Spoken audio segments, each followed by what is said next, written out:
सभी महानुभावों को मेरा सादर जय जिनेन्द्र। और आज हम 59वें नंबर के श्लोक को पढ़ने वाले हैं और इस श्लोक में हम पढ़ेंगे ब्रह्मचर्याणु व्रत का परिचय, उसके बारे में जानेंगे। तो चलिए शुरू करते हैं और इस श्लोक को अर्थ सहित समझने का प्रयास करते हैं। तो सबसे पहले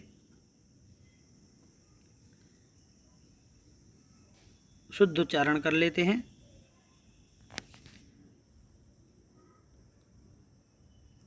न तु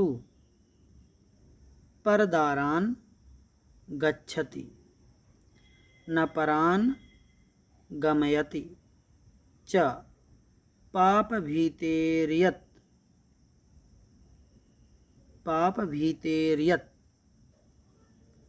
सा परदार निवृत्ति सदार संतोष नामापि। ठीक है, चलिए पूरा श्लोक का उच्चारण करेंगे। न तु परदारान गच्छति न परान गमयति च पाप भीतिर्यत्।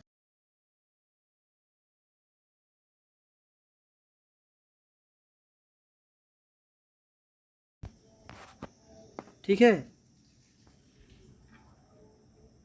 क्या कहते हैं? न तु परदारान गच्छति, जो ब्रह्मचर्य अनुव्रत का धारी जीव होता है, मनुष्य होता है, वह न तु परदारान गच्छति, परदारान दूसरों की स्त्रियों की तरफ न गच्छति नहीं जाता है। यहाँ पर परदारा जो शब्द दिया है, दारा मतलब होता है दारह, दारह मतलब स्त्री, तो परदार अर्थात दूसरे की स्त्री। यहाँ दूसरे की स्त्री का दो प्रकार से अर्थ लिया गया है, नीचे टीका में स्पष्ट है। एक तो परसदारा अर्थात दूसरे की विवाहित पत्नियां, वो परदार हैं, और दूसरा पराश्चदारा, दूसरी जो स्त्रियां हैं अर्थात अविवाहित स्त्रियां और साथ में जो वेश्याएं आदि हैं वो। तो परदार शब्द का दो अर्थ ले लेंगे, एक तो विवाहित दूसरे की स्त्रियां और दूसरा अविवाहित और वेश्या आदि।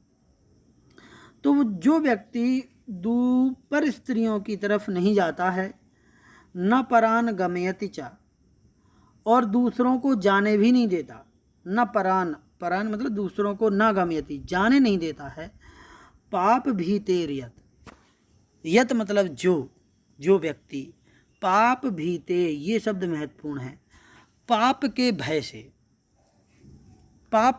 से, ये महत्वपूर्ण शब्द है। दूसरों की स्त्रियों की तरफ नहीं जाता है, क्यों नहीं जाता है? पाप भीते, पाप के डर से। जो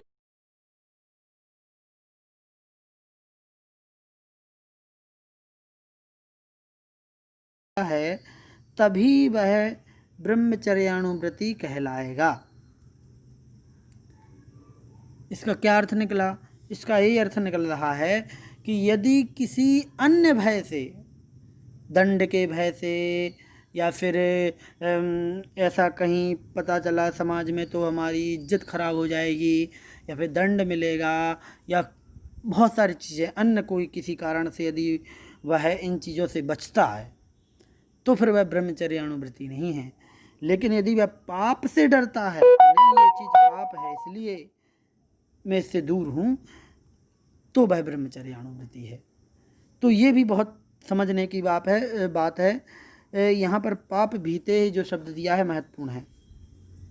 तो ऐसा जो व्यक्ति है, सा परदार निवृत्ति, सा मतलब उस स्थिति को, उस प्रक्रिया को, क्रिया को परदार निवृत्ति अर्थात ब्रह्मचर्यानुव्रति कहते हैं, दूसरों की स्त्रियों से निवृत्त होना।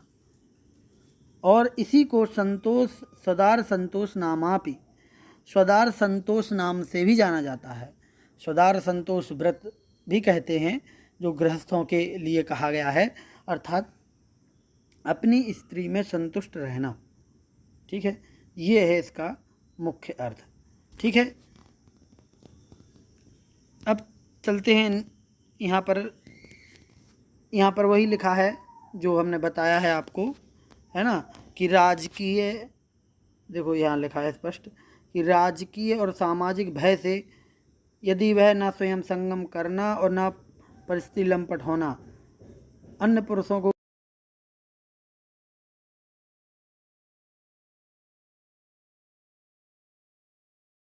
क्या कहा, परिस्थितियों के साथ पाप के भय से, ना कि राजकीय और सामाजिक भय से, है ना। राजकीय और सामाजिक भय से यदि वह दूर रहता है तो नहीं, पाप के भय से यदि दूर रहता है तभी वह सदार संतोष वृत्ति या फिर ब्रह्मचर्यानुवृत्ति कहलाएगा। देखो, जिनके साथ धर्मानुकूल विवाह हुआ है उन्हें स्वस्त्री कहते हैं, और इनके सिवाय अन्य जो स्त्रियां हैं वे परस्त्रियां कहलाती हैं। परस्त्रियां परिगृहित और अपरिगृहित के भेद से दो प्रकार की होती हैं।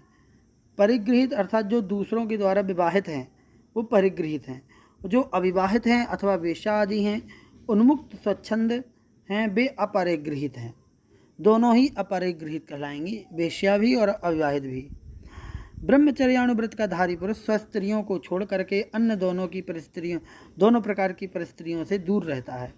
उसका यह दूर रहना पाप के भय से होता है, राजा आदि के भय से नहीं, क्योंकि अभिप्राय पूर्वक पाप से निवृत्ति होने को ही व्रत कहते हैं। अभिप्राय होना चाहिए कि हम क्यों हो रहे हैं, क्योंकि ये पाप है इसलिए हो रहे हैं, और तभी वह व्रत कहलाएगा, अन्यथा नहीं। ठीक है। तो अशक्ति या अथवा किसी अन्य भय से निवृत्ति होने को व्रत नहीं कहते हैं, है ना, कि अब सामर्थ्य नहीं है ना, वृद्ध हो गए हैं इसलिए अन्य स्त्रियों से व्रत हो गए हैं, तो वो नहीं कहलाएगा, वो तो फिर लाचारी हो गई, तो वो नहीं कहलाएगा। ठीक है। तो आचार्य समंतबद्ध ने ब्रह्मचर्यानुव्रत के लिए परदार निवृत्ति और स्वदार संतोष इन दो नामों का प्रयोग किया है। उससे यह भाव ध्वनित होता है कि ब्रह्मचर्यानुव्रत का धारक पुरुष देश काल के अनुसार अपनी अनेक स्त्रियां हो तो उनका समागम कर सकता है ना, लेकिन पर स्त्रियों का नहीं कर सकता।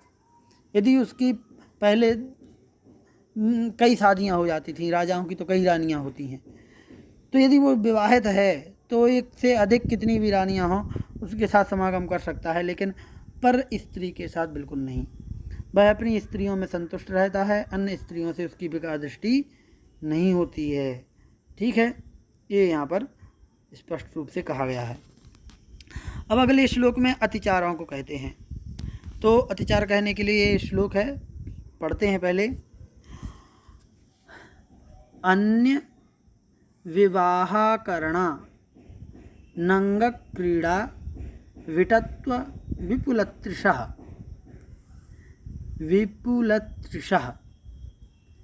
इत्वरिकागमनं चास्मरस्य पंचव्यतिचाराः। क्या कहते हैं, पूरा पढ़ लेते हैं एक बार। अन्य विवाह करना, ठीक है, यहाँ तक करना। अन्य विवाह करना नंग क्रीड़ा विटत्व विपुलतृषः इत्वरिकागमनं च स्मरस्य पंचव्यतिचाराः। ठीक, क्या है, इसमें 5 अतिचार के नाम हैं। पहला अन्य विवाह करण, इसका उल्टा अन्य विवाह अकरण। यहाँ पर विवाहकरण लिखा है तो यहाँ पर दीर्घ संधि हो जाएगी, विवाह प्लस अकरण। ठीक, तो विवाह नहीं करना, अन्य मतलब दूसरे का विवाह नहीं करना।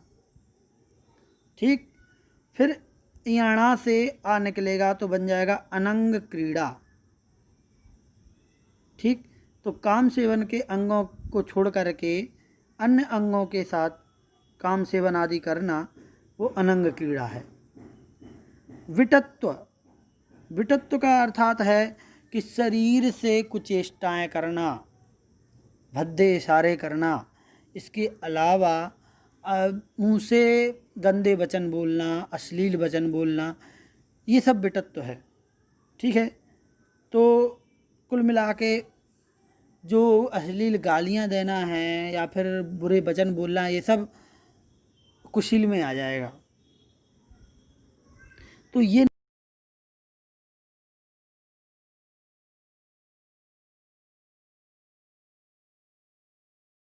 निकलेगा तो बन जाएगा अविटत्व, क्योंकि हम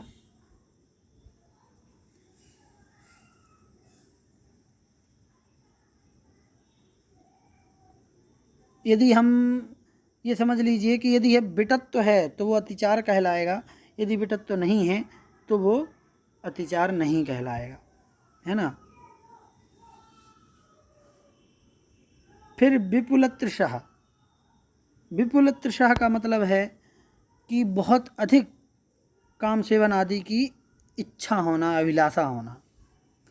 और इत्त्वरिकागमनम, इत्त्वरिकागमन अर्थात अन्य स्त्रियों, व्यभिचारिणी जो स्त्रियां होती हैं उनके पास जाना। ये सब क्या है? च अस्मरस्य पंचव्यतिचाराः। स्मर, देखो स्मर मतलब होता है काम, ठीक। स्मर,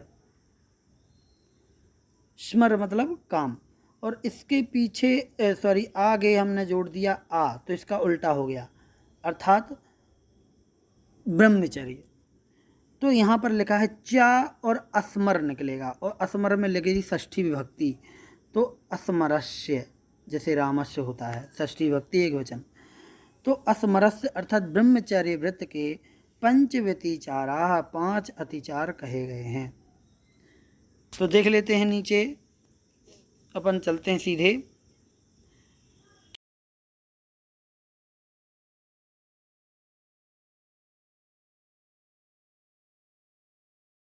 इस व्युत्पत्ति के अनुसार जिसके स्वस्त्री विषयक थोड़ा राग रहता है उसे अस्मर कहेंगे, अर्थात ब्रह्मचर्यानुवृत्ति कहते हैं, ठीक है। क्योंकि ब्रह्मचर्यानुवृत्ति को पूरे तरीके से राग खत्म नहीं हुआ, उसका अपनी स्त्री के प्रति है, तो उसको अस्मर कह दिया। इस व्रत के धारक पुरुष को निम्नांकित 5 अतिचारों का परित्याग करना है। कौन से? अन्य विवाहकरण, अर्थात कन्यादान को विवाह कहते हैं। अपनी या अपने आश्रित भाई आदि की संतान को छोड़ करके, देख लो, जो ब्रह्मचर्यानुवृत्ति है वह अपनी संतान और अपने भाई आदि की संतान, या फिर अपने आश्रित जो रह रहा है, मान लीजिए किसी को आपने गोद लिया है ना, तो वो आपका है, या कोई अन्य भी रिश्तेदार का सदस्य हो लेकिन वो आपके घर पे रह रहा है, आप ही उसके अभिभावक हैं, तो उसको छोड़ करके, है ना, अन्य लोगों की संतान अन्य संतान कहलाएंगी। और उन संतानों का विवाह प्रमुख बनकर करना अन्य विवाहकरण है। शायद हमने ये अन्य विवाह अकरण जो बताया था वो यहाँ पर तो सही नहीं लग रहा है, ये पूरा शब्द अन्य विवाहकरण ही है ना। अभी इसको ऐसे ही लेके चलेंगे, है ना, अकरण नहीं लेंगे, क्योंकि अकरण ले लेंगे तो अतिचार नहीं होगा, इसलिए यहाँ पर अन्य विवाहकरण अर्थात दूसरे का विवाह करवाना, दूसरी संतानों का, ठीक। तो यदि दूसरी की संतानों का विवाह कराते हैं तो अतिचार है ब्रह्मचर्यानुव्रत में। फिर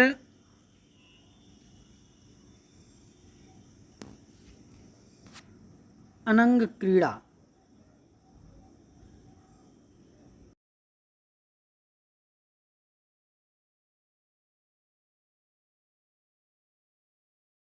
करना, शरीर से अश्लील भद्दे वचनों का प्रयोग करना। विप्लवतृषा, काम सेवन की तीव्र आसक्ति को विप्लवतृषा कहते हैं। और इत्त्वरिका गमन, ब्रह्मचारिणी स्त्री को इत्त्वरिका कहते हैं। ऐसी स्त्रियों के साथ उठना बैठना और व्यापारिक संपर्क बढ़ाना ये इत्त्वरिका गमन कहलाएगा, ठीक है। अब तत्वार्थ सूत्र जी में भी अतिचार कहे हैं, तो तत्वार्थ सूत्र जी के जो भावनाएं और अतिचार हम पढ़ा रहे हैं उनको आप केवल समझ लीजिए, एक बार सुन लीजिए। जब आप पढ़ेंगे सूत्र जी तब आपके काम आएगा, है ना। परीक्षा में हम नहीं पूछेंगे आपको तत्वार्थ सूत्र जी के विषय को, हम केवल श्रावकाचार्य जी के विषय को ही पूछेंगे। तो पर विवाहकरण इत्वरिका परिगृहीतागमन, इत्वरिका अपरिगृहीतागमन, ये अनंग कीड़ा कामती ब्राह्मणिवेश, ये 5 अतिचार हैं। पहला पर विवाहकरण अर्थात अन्य विवाहकरण। यहाँ पर आचार्य उमा स्वामी जी ने लिखा था इत्वरिकागमन 2 बार किया है, एक परिगृहीता इत्वरिकागमन और एक अपरिगृहीता इत्वरिकागमन। अर्थात परिगृहीता अर्थात ऐसी स्त्री जिसकी शादी हो गई है फिर वह व्यभिचारिणी है, और अपरिग्रह अर्थात जिसकी शादी नहीं हुई है फिर वह व्यभिचारिणी है। तो 2 प्रकार की व्यभिचारिणी स्त्री बताई हैं। और लेकिन जो समंत्रभद्र आचार्य हैं उन्होंने एक ही त्वरिका शब्द दिया है और एक नया शब्द दिया है विटत्व, अर्थात गाली इत्यादि भद्दे वचन या खोटे इशारे करना। और अनंग क्रीड़ा ये दोनों में दिया है, वहाँ भी दिया है।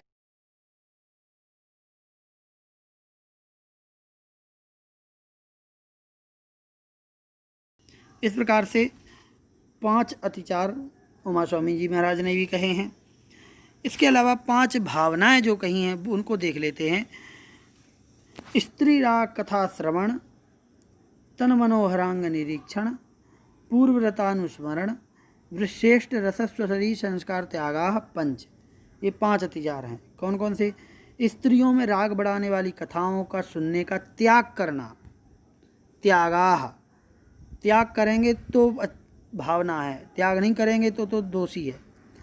उनके मनोहर अंगों के देखने का त्याग करना, पहले भोगे हुए भोगों के स्मरण का त्याग करना, पूर्वव्रतानुस्मरण, और वृश्रेष्ठ रस का त्याग करना अर्थात गरिष्ठ एवं कामोत्तेजक पदार्थों का सेवन का त्याग करना। अब इसमें भोजन भी आएगा और साथ में लेना चाहिए तस्वीर इत्यादि भी लेना चाहिए, फिल्म वगैरह भी इस टाइप की, है ना। अपने शरीर की सजावट का त्याग करना, तो शरीर संस्कार त्याग, तो सजाना भी नहीं शरीर को, ये भी होता है। यदि ब्रह्मचर्य अनुवृत्ति हैं तो वो अपने शरीर को ज़्यादा सजाएंगे संवारेंगे नहीं। इसीलिए जो ब्रह्मचर्य व्रत लेते हैं, दीदी भैया जी बनते हैं, उनके लिए सफ़ेद पोशाक दे दी जाती है, जिस बाकी चटक पटक रंग वाले जो कपड़ों का त्याग कराया जाता है, जिससे कि आपके मन में अपने शरीर को आकर्षक बनाने का जो है वो विचार ना आए। हर चीज़ का त्याग हो जाता है ना, सौंदर्य प्रसाधन आदि का। तो इस प्रकार से ब्रह्मचर्य अनुव्रत के बारे में यहाँ पर परिभाषा और अतिचार आदि की चर्चा हमने यहाँ पर की है।